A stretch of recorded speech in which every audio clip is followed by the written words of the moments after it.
The story of America's path to independence begins not with musket fire, but with ink and paper, resentment and resolve. In the crisp autumn of 1765, a new British policy arrived in the colonies like an unwelcome guest who refuses to leave. The Stamp Act required every piece of printed paper legal documents, newspapers, licenses, even playing cards and dice to bear a tax stamp purchased from royal officials. The revenue was meant to help pay for the troops still stationed in America after the long French and Indian War, but to the colonists, it felt like robbery without consent. Across taverns, marketplaces, and town meetings, one phrase rang out again and again: no taxation without representation. Men who had fought shoulder to shoulder with British redcoats only a few years earlier now saw Parliament treating them as subjects rather than fellow Englishmen. In Boston, Samuel Adams, a sharp-minded brewer with a talent for organization, helped form the Sons of Liberty. Crowds gathered under cover of darkness to burn stamped papers in roaring bonfires. Merchants in port cities signed non-importation agreements, vowing to stop buying British goods. Women gathered in parlors to spin their own thread and weave their own cloth, turning everyday labor into quiet defiance. The protests spread southward like a brushfire.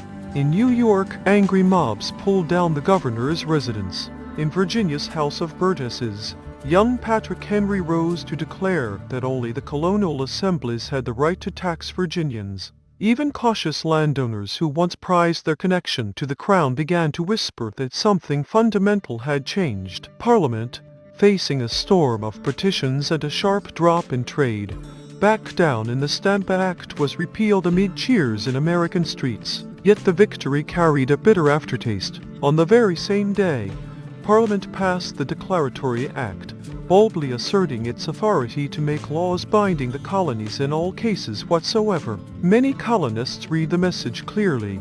London had not surrendered its claim. It had merely paused to catch its breath. The pause lasted less than 2 years. In 1767, Chancellor of the Exchequer Charles Townshend introduced a fresh set of duties on imported glass, lead, paper, painters' colors, and most famously tea. These were called external taxes on trade rather than direct internal taxes, a distinction Townshend hoped would slip past colonial objections. But Americans were no longer parsing legal fine print. They saw the real purpose. The revenue would pay the salaries of royal governors and judges, freeing those officials from dependence on colonial legislatures. Control the purse, and you control the government. Resistance this time was swifter and more coordinated. Massachusetts drafted a circular letter urging every colony to petition together against the Townshend Acts. Virginia, the Carolinas, and others responded warmly. Merchants renewed non-importation pacts. Women formed spinning societies, proudly wearing homespun dresses and calling themselves the Daughters of Liberty. In Boston, the atmosphere grew electric when customs officers seized John Hancock's sloop Liberty on suspicion of smuggling. A furious crowd surged onto the wharf. Stones flew, windows shattered, and the customs collector's pleasure boat was hauled ashore and set ablaze. British warships soon dropped anchor in the harbor, their cannon mouths trained on the town as a silent threat. In October 1768, 2 regiments of redcoats disembarked and marched through Boston streets with fixed bayonets. Citizens nicknamed them lobsterbacks for their bright coats. Soldiers were quartered in public buildings and, when space ran short, in private homes. Daily life became a grinding friction. Redcoats insulted women on the street, chopped down Liberty trees for firewood, brawled with apprentices and dockworkers. Tensions simmered through the winter. On the evening of March 5, 1770, everything boiled over. A lone sentry stood guard outside the custom house. A crowd of boys and apprentices began taunting him, pelting him with snowballs packed with ice. Reinforcements arrived. In the gathering dusk, someone shouted fire. Whether a soldier or a bystander, no one could later agree. Muskets cracked. When the smoke cleared, 5 colonists lay dead or dying in the snow.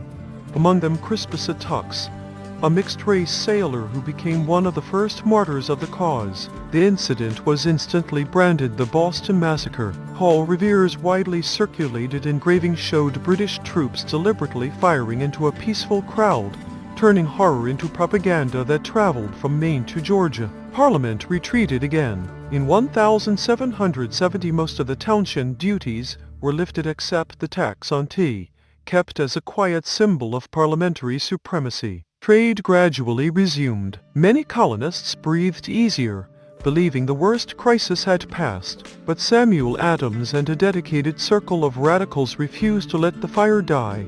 They viewed the remaining tea duty as a deliberate snare. To keep communication alive across vast distances, Adams helped establish committees of correspondence, networks of letters carried by writers, linking towns and colonies. Grievances were shared, plans discussed, solidarity forged. News that once took weeks now moved in days. For 3 years an uneasy calm held. Then, in the spring of 1773, Parliament handed the radicals exactly what they needed. The East India Company sat on a mountain of unsold tea and faced financial ruin. To rescue it, the government passed the Tea Act. The company could now ship tea directly to America, bypassing middlemen and British export duties. The tea would be cheaper than ever, yet every pound still carried the hated tax. Colonists saw the ploy immediately. Accepting the bargain tea meant accepting Parliament's right to tax without consent. In Boston, the committees of correspondence sprang into action. When 3 ships, the Dartmouth, Eleanor, and Beaver, arrived in late autumn laden with East India tea, the town refused to let them unload. On the evening of December 16, more than 5,000 people packed the Old South Meeting House. The owner of the Dartmouth, Francis Roch, had exhausted every legal avenue to return the cargo to London, but royal officials blocked him at every turn. Samuel Adams stood and delivered the verdict. This meeting can do nothing more to save the country. That was the signal. A group of men, perhaps 100, slipped out into the night, disguised as Mohawk warriors, faces painted, blankets draped over their shoulders. They moved silently to Griffin's Wharf.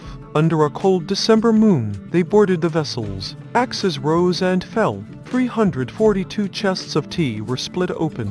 The contents hurled into the black water. The harbor turned dark with floating leaves that drifted for days. Not a single chest reached shore. Not a single person was harmed. The destruction was methodical, disciplined, almost surgical. Word of the Boston Tea Party flashed along the committee's network faster than any royal dispatch.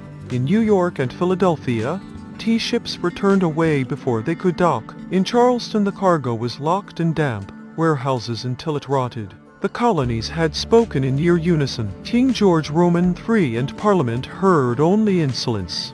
In the spring of 1774 they answered with a series of measures Americans quickly named the Intolerable Acts. Boston Harbor was closed until the East India Company received full repayment for the ruined tea.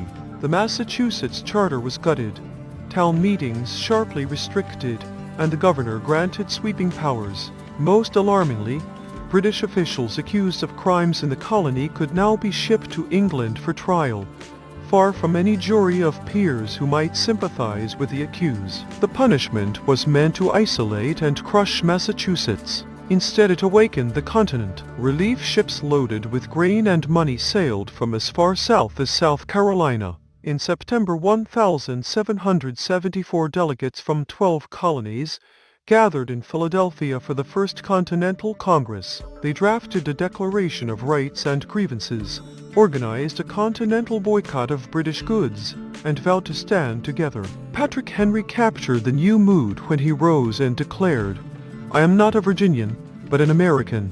The British had aimed to punish one colony and instead roused 13. The tea that lay at the bottom of Boston Harbor was never merely leaves. It was the first unmistakable taste of a new identity, one forged in shared defiance, shared sacrifice, and the growing conviction that liberty could no longer be entrusted to a distant king and parliament. That taste, once experienced, could never be forgotten. The road to Lexington, Concord, and open war now lay straight ahead.